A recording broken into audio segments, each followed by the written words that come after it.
जो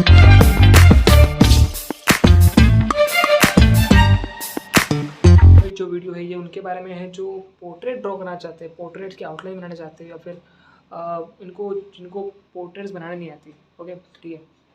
तो सबसे पहली जो चीज़ें हैं मैंने अभी तक देखी है लोगों के अंदर, लोगों के आउटलाइंस के अंदर, कि वो जो है बेसिक्स को फॉलो नहीं करते। ठीक है, वो लोग शेप्स, फॉर्म्स वगैरह जो एक्चुअल चीज़ें हैं जो आपको दिख रही है, वो चीज़ें वो लोग ड्रॉ नहीं करते, वो चीज़ें वो लोग समझते नहीं। क्यों? क्योंकि वो चीज़ें आपका जो दिमाग है वो इग्नोर कर देता है। ठीक है, वो चीज़ें नोटिस नहीं करता क्योंकि आपकी प्रैक्टिस नहीं है। आपकी आंखें वो चीज़ें नहीं देख सकती जो एक प्रोफेशनल आर्टिस्ट देख सकता है, क्योंकि उसको मालूम है कि उसको किसी भी चीज़ के अंदर क्या चीज़ें देखनी। सबसे पहले आपको ड्रॉ करने से पहले देखना सीखना होगा। ठीक है, कि आप किस चीज़ को किस नज़रिए से देख रहे हो। क्योंकि सिंप्लीफाई, सबसे एक वर्ड है सिंप्लीफाई। किसी अगर आप अपने आर्ट को सिंप्लीफाई कर सकते हो तो आप एक आर्टिस्ट हो। ठीक है, आर्टिस्ट का काम है चीज़ों को सिंप्लीफाई करना। तो यहाँ पे जो पेंसिल है मैं एचपी की नॉर्मल पेंसिल यूज़ कर रहा हूँ, और आउटलाइन के लिए आप भी कोई नॉर्मल लाइट पेंसिल यूज़ करें, लाइक 2H, H, F या HB। अगर आप डार्क पेंसिल का यूज़ करेंगे तो आपकी जो आउटलाइंस है शेडिंग करने के बाद भी वो आउटलाइंस वही रहेगी, और रब करने पे वो मिटेगी नहीं। तो हमें इतनी शार्प एजेस नहीं चाहिए। हम जब ड्रॉ करेंगे तो हमें स्मूथ और सॉफ्ट एजेस चाहिए, तो उसके लिए हम लाइट पेंसिल का यूज़ करके ड्रॉ करेंगे। तो मैंने अभी सबसे पहले जो आप मेरी जो रेफरेंस है उसके अंदर देख सकते हैं कि जो फेस का सबसे पहले जो शेप है, बेसिक शेप, अगर आप फेस देखेंगे तो फेस का शेप होता है ओवल। ठीक है, ओवल बनाने के बाद मैंने जो लाइंस दे रहा हूँ यहाँ पर वो बिल्कुल ही प्लेन लाइंस है। मतलब मैंने कहीं पे भी जो कर्व्स है वो कर्व्स मैंने ड्रॉ नहीं किए। मैंने कर्व्स ड्रॉ करने के लिए भी जो स्ट्रेट लाइन है वो यूज़ की है। ठीक है, तो स्ट्रेट लाइन ऑब्ज़र्व करना और उसे ड्रॉ करना बहुत ज़्यादा सिंपल होता है। तो मैंने अपने पोर्ट्रेट के अंदर रफली मार्क किया है जहाँ मुझे स्ट्रेट लाइन दिख रही है।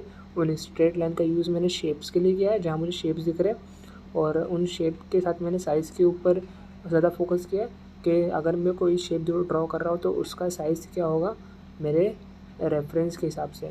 लाइक अगर मैं जो आप लेफ़्ट साइड का आप देखोगे तो जहाँ मैंने हेड ड्रॉ कर रखे तो वहाँ मैंने शेप दिया है। तो अगर वो शेप थोड़ा सा भी ऊपर नीचे या फिर बड़ा छोटा हो जाता है तो हमारी जो ड्राइंग है वो बिल्कुल अजीब सी दिखने लग जाएगी। ठीक है, मैंने चिन आप देख सकते हो, चिन के लिए मैंने अभी सिर्फ मार्किंग करी है पर मैंने ड्रॉ नहीं किया, क्योंकि मुझे अभी भी नहीं मालूम कि वो चीज़ वहाँ पे आएगी या नहीं आएगी। शायद मुझे थोड़ा करेक्ट करना पड़े बाद में। तो अभी मैं नेक का पार्ट ड्रॉ कर रहा हूँ, इसके अंदर मैंने कर्व दे दिया है क्योंकि मुझे थोड़ी बहुत आइडियाज़ चाहिए मेरे शेप के बारे में। अब ये जो चीज़ें हैं ये बिल्कुल बेसिक है, बिल्कुल बेसिक फंडामेंटल चीज़ है कि आप अगर कुछ ड्रॉ कर रहे हो तो आप स्ट्रेट लाइन का यूज़ करें, और हमेशा जब भी ड्रॉ करें तब आप जो लाइन्स है आपकी लाइन्स बिल्कुल फ़ाइन होनी चाहिए, बिल्कुल भी रफ़ नहीं होनी चाहिए। अगर रफ़ लाइन अगर आप ड्रॉ कर रहे हो तो लाइन की प्रैक्टिस करो घर पे। ठीक है, अब मैंने मार्किंग दी है, मार्किंग देने के बाद मैंने फेस का शेप लेने की कोशिश किया जिस तरह का फेस है। उसके बाद में फीचर सेट करने के लिए यहाँ पे आप फेस के अंदर अगर अपना रेफरेंस फ़ोटो देखोगे तो वहाँ पर आपको वैल्यूज़ दिखाई देगी। वैल्यूज़ मतलब जहाँ पे डार्क पार्ट होंगे और लाइट पार्ट होंगे। तो जितने भी लाइट और डार्क पार्ट है ना वहाँ के में जो नेगेटिव स्पेस पॉजिटिव स्पेस होती है वो ड्रॉ कर रहा हूँ। लाइक ये मेरी काउंटर लाइन हो गई, मतलब आउटलाइंस हो गई बाहर की। अब जो अंदर की आउटलाइंस है जहाँ पे मैंने मार्किंग दे रखी है प्लेसमेंट की, कि मेरी आईब्रो लाइन। ठीक है, मैं इतने इतने पार्ट के अंदर आईब्रोज ड्रॉ करूँगा, उसके नीचे वाले पार्ट में मैं मेरी नोज़ ड्रॉ करूँगा, और इसके नीचे वाले पार्ट के अंदर मैं मेरी जो लिप्स है वो ड्रॉ करूँगा। ठीक है, रेफरेंस के। अब मुझे जो उसको छोड़ के जो आसपास की जो चीज़ें हैं जो हमारा दिमाग नोटिस नहीं करता, बट उन चीज़ों का हमें नोटिस करना है कि हमें फेस के अंदर आइज़, नोज़ और लिप्स के अलावा और क्या चीज़ दिख रही है। तो आप देख सकते हो कि उसके अलावा हमें जो लाइटनेस है, जो डार्कनेस है, जहाँ पे परछाई पड़ रही है वो हमें दिख रहा है, तो उसे ड्रॉ कर लेंगे। उसे ड्रॉ करने से क्या होगा कि आपकी जो आपका जो बेसिक एक फॉर्म होता है, जो फेस का फॉर्म होता है वो क्रिएट हो जाएगा। और वो अगर आप देखोगे कि जब मैं मेरे चिक के ऊपर जो लाइन है, जो मैंने शेप ड्रॉ किया है, उसकी वजह से मुझे ये मालूम पड़ गया कि जो नोज़ ड्रॉ करूँगा वो कितनी चौड़ी होगी और कहाँ पे होगी, इस प्लेसमेंट मुझे मिल जाएगी। ठीक है, आईब्रोज़ के अंदर जो मुझे सिर्फ सिंपल शेप को फॉलो करना है यहाँ पर। मैं ये नहीं सोच रहा कि मुझे आइज़ को ड्रॉ करना है, नोज़ को ड्रॉ करना है, आईब्रोज़ को ड्रॉ करना है। मैं ये सोच रहा हूँ कि मुझे शेप्स ड्रॉ करना, लाइंस को बनाना है मुझे। जहाँ पे फेस के अंदर जिस एरिया पे जो लाइन मिल रही है, मुझे यहाँ पे स्ट्रेट लाइन मिल रही है, स्ट्रेट लाइन बनाना है। मुझे यहाँ पे थोड़ी डायगोनल लाइन मिल रही है, हॉरिजॉन्टल लाइन मिल रही है, मुझे बस वही बनाना है। उसे फॉलो करते करते आप कब आइज नोज़ के फीचर्स आपको मिल जाएंगे आपको भी नहीं पता चलेगा, ठीक है। तो इन्हीं चीज़ों का यूज़ करने के बाद आप अपने इनिशियल स्टेज पे पहुँचे कि आप उसे थोड़ा और रिफ़ाइन करें। अगर आप नहीं ड्रॉ कर पा रहे हैं तो कोई बात नहीं, आपका ज़रूरी नहीं है कि आप बिल्कुल ही परफेक्टली ड्रॉ करें, थोड़ा रफली ड्रॉ कर सकते हो, रफली ड्रॉ करें। पर अगर जो अपने स्केच चालू किए, जो शुरू किए, उसे पूरा ख़त्म करें। ऐसा नहीं कि आप डिमोटिवेट हो के उसे साइड में रख दें, आप उसे पूरा कंटिन्यू करें और पूरा करें। और उसके बाद आप देखें कि आपको वो चीज़ कितनी, आपको जो फ़ोटो है और उसके बाद आपकी जो ड्राइंग है उसके अंदर कितना फ़र्क है। उसके बाद आप जब दूसरी बार ड्रॉ करेंगे तब आप देखिएगा कि उसके अंदर इम्प्रूव हुआ है नहीं हुआ है। अब तीसरी बार, चौथी बार जब आप ड्रॉ करेंगे तब आपको मालूम पड़ते जाएगा कि आपने उसके अंदर क्या गलती की है, क्या नहीं गलती की है, ठीक है। तो घबराना नहीं है, स्केचिंग करते वक्त घबराना नहीं है, क्योंकि स्केचिंग जो वर्ड है वही एक अपने आप में एक ऐसा वर्ड है जो घबराहट को दूर कर देता है। स्केचिंग का मतलब ये है कि हमें बिल्कुल परफेक्ट कोई चीज़ नहीं बनानी। स्केचिंग मतलब स्केच करना है, ठीक है, मतलब रफली लाइन्स ड्रॉ करना है, बिल्कुल रिफाइन नहीं करना, कोई मास्टरपीस नहीं बना रहे। बहुत सारे लोग इसलिए डिमोटिवेट हो जाते हैं क्योंकि उनको लगता है कि वो लोग मास्टरपीस बना रहे हैं, और मतलब अगर कोई देख लेगा तो बिल्कुल उसका क्रिटिसाइज़ ही करेगा। नहीं, हम आर्ट अपने खुद के लिए ड्रॉ करते हैं, दूसरों के लिए नहीं। तो हमें खुद ही उसके अंदर जो फ़न है हमें वो इन्जॉय करना चाहिए, इन्जॉयमेंट लेना चाहिए, क्योंकि स्केचिंग होती ही इसलिए। ज़्यादातर मैं कभी भी जो अपने ज़्यादातर टाइम लगाता हूँ, ज़्यादातर मैं अपनी जो टाइम है वो स्केचिंग के अंदर ही देता हूँ, ना कि कोई बड़े बड़े आर्टवर्क, हाइपर रियलिस्टिक आर्टवर्क जो लोगों को पसंद आए। स्केचिंग करना मुझे पसंद है, मुझे उसके अंदर इन्जॉयमेंट फील होता है, और मुझे लगता है कि उसके अंदर मैं ज़्यादा इम्प्रूव करता हूँ और मुझे कंफर्टेबल फील होता है, इसलिए मैं स्केचिंग ज़्यादा करता हूँ और छोटे छोटे आर्टवर्क ज़्यादा बनाता हूँ, ना कि बड़े बड़े आर्टवर्क और हाइपर रियलिस्टिक आर्टवर्क जो लोगों को पसंद है, लेकिन उसको ड्रॉ करने में महीनों लग रहे हैं, 2 से 3 हफ्ते लग रहे हैं, और उसके अंदर मेहनत भी लग रही है, कंधे दुख रहे हैं, हाथ दुख रहे हैं, बहुत ही महंगे मटेरियल्स आ रहे हैं क्योंकि दूसरे पसंद कर रहे हैं। ऐसा नहीं है, दूसरे तब आप वो तब मैटर करता है जब आप बड़े बड़ी गैलरीज के अंदर अपना आर्टवर्क लगाते हो और आप अपने काम को लेके प्रोफेशनल हो, पैशनेट हो एकदम, और हाँ आपको वो चीज़ें ड्रॉ करने में मज़ा आते हैं, ठीक है। लेकिन मेरी जो ड्राइंग्स है वो बिल्कुल भी मैं एकदम परफेक्टली नहीं बनाता हूँ, क्योंकि मुझे परफेक्शन इतना नहीं पसंद है। फिर भी ये वाली जो ड्राइंग है मैं बिल्कुल आपको रिफ़ाइन करके बता रहा हूँ। इसके बाद ये जो रफली ड्रॉ किया है मैंने, लेकिन इसको मैं बाद में रिफ़ाइन करूँगा, क्योंकि मुझे लगता है कि मैं इसके ऊपर वीडियो बना रहा हूँ तो आपको थोड़ा अच्छा लगना चाहिए। ऐसा नहीं कि मैंने कुछ भी बना के उठा के बना दिया और आपको कुछ भी उठा के दिखा दिया। अब इसके अंदर मैं जो रिफाइनिंग है वो कर रहा हूँ। तो आईब्रोज़ के लिए अब मैंने थोड़ी डार्क पेंसिल ली है ताकि इसके अंदर शार्प एजेस, सॉफ्ट एजेस मैं ड्रॉ कर सकूँ। अब आपको बताता हूँ कि शार्प एजेस, सॉफ्ट एजेस क्या होती है। देखिए, अगर आप कोई ऑब्जेक्ट देख रहे हो जिसके अंदर जिसकी एजेस एकदम डार्क है, जो एजेस आपको क्लियरली दिखाई दे रही है कि हाँ यहाँ पे आउटलाइन बन सकती है, बिल्कुल एज शार्प है, तो वहाँ पे आप थोड़ा प्रेशर लगा के ड्रॉ करेंगे तो उसे हम शार्प एज कहते हैं, ठीक है। लेकिन वो जगह जहाँ पे बिल्कुल सॉफ्ट शेडिंग है और उसके अंदर फॉर्म है दिख रहा है आपको, मतलब है कि उसके अंदर स्क्वायर है, वॉल्यूम है, और उसको एकदम लाइट चीज़ दिख रही है, लेकिन उसकी एक पॉइंट है, ठीक है, एक लाइन है वो, और वो एकदम ना के बराबर दिख रहा है, तो वहाँ पे आती है सॉफ्ट एजेस, जहाँ पे आउटलाइंस ड्रॉ नहीं होती है, वहाँ पे सिर्फ शेडिंग होती है या फिर वहाँ पे लाइटनेस आती है, ठीक है। वो चीज़ें मेन बहुत सीखने वाली, समझने वाली चीज़ होती है, क्योंकि वही चीज़ हमारा जो आर्टवर्क है जब वो पूरा हो जाएगा उसके अंदर एक फ़र्क लाएगा, एक फ़ील लाएगा कि ये चीज़ एक उठाव दे रहा है, ठीक है, एक उठाव दे रहा है, एक आर्ट पीस है, ठीक है, आर्ट पीस है। तो उसके अंदर बहुत सारी चीज़ों का हमें ध्यान रखना पड़ता है, बहुत सारे, अब सबके अपने अपने स्टाइल से वो चीज़ें क्या, ज़्यादातर वो किसी और चीज़ के ऊपर फोकस करते हैं, वो, और बहुत सारे आर्टिस्ट किसी और चीज़ के ऊपर फोकस करते हैं। लाइक बहुत सारे आर्टिस्ट ऐसे होते हैं जो वो अपने पोर्ट्रेट के अंदर से जो आई वाला पार्ट होता है उसके अंदर ज़्यादा फोकस करते हैं, मतलब आँखों को सबसे ज़्यादा सुंदर बनाते हैं, क्योंकि आँखें जो है सबसे ज़्यादा, जब भी हम किसी के चेहरे को देखते हैं तो सबसे पहले हम उनकी आँखों में देखते हैं।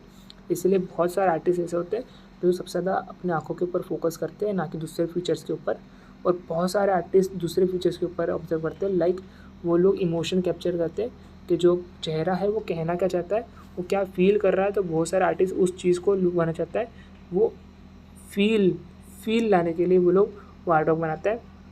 तो वो जो एक एक बारीकी है उनके चेहरे की, उनकी हाव भाव, उनकी आईब्रोज, उनकी आँखें, उनके ऊपर भी आँखों पे फोकस करते हैं, ठीक है। इमोशंस के लिए भी आँखों पे फोकस करते हैं, क्योंकि आँखें ही सबसे ज़्यादा चीज़ें एक्सप्रेस करती है हमारे चेहरे के दूसरे फीचर्स के अलावा। उसके बाद जो होंठ है हमारे, उनके ऊपर फोकस करते हैं वो लोग, ठीक है।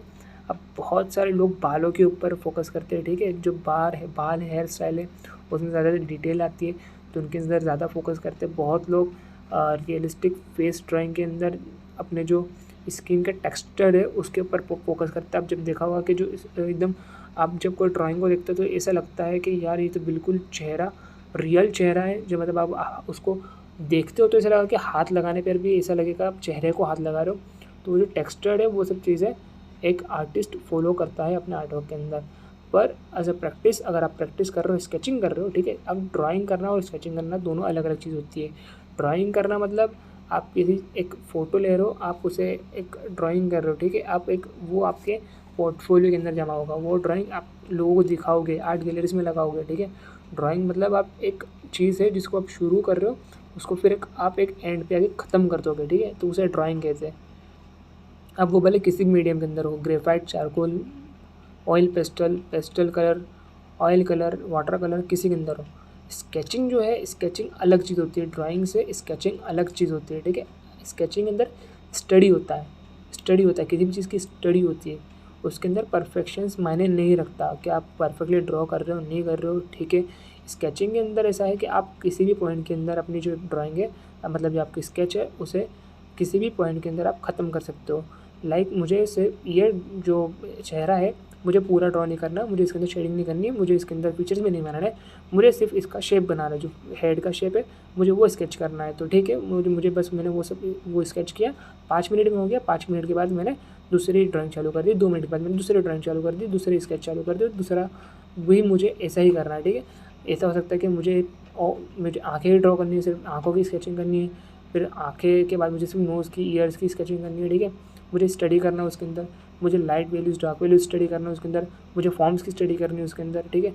तो वो 5-5 मिनट में आप स्केच कर दूँगा, मैं परफेक्शन बिल्कुल नहीं देखूँगा, मैं सिर्फ अपने पेंसिल को स्ट्रोक लाऊँगा, ठीक है। स्ट्रोक ला के वो कंप्लीट हो जाएगा, ठीक है। तो स्केचिंग उसको कहते हैं।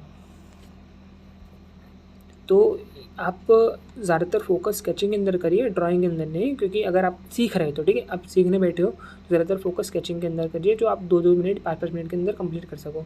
उसके अंदर आपको अपने लाइन क्वालिटी, जो आप लाइन कंट्रोल है, प्रेशर कंट्रोल है, पेंसिल को मास्टर कर सके, ऐसी चीज़ें आप स्केचिंग के अंदर इम्प्रूव कर सकते हो अपने आप के अंदर, ठीक है।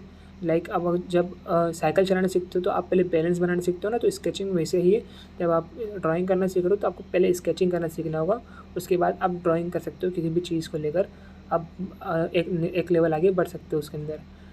अब मैं बात करूँ अपने ये वाले चेहरे की, तो मैंने इसके अंदर आप देख सकते हैं कि मैंने सबसे पहले मार्किंग्स ली, मार्किंग के बाद मैंने जो चेहरा है उसकी रफ़ स्ट्रक्चर ड्रॉ किया। रफ़ स्ट्रक्चर ड्रॉ करने के बाद में मैंने जो रिफ़ाइन किया अपने चेहरे को, मतलब जो शेप थे उसके अंदर रिफ़ाइन करने के बाद मैंने उसके अंदर जो चेहरे के अंदर जो शेडोज़, लाइट्स वगैरह है, उनको मैंने ऑब्ज़र्व किया, वो बनाया, ठीक है। उसे ड्रॉ किया, जो मार्किंग थी उसकी ली परफेक्टली। उसके बाद मैंने फीचर्स के अंदर गया।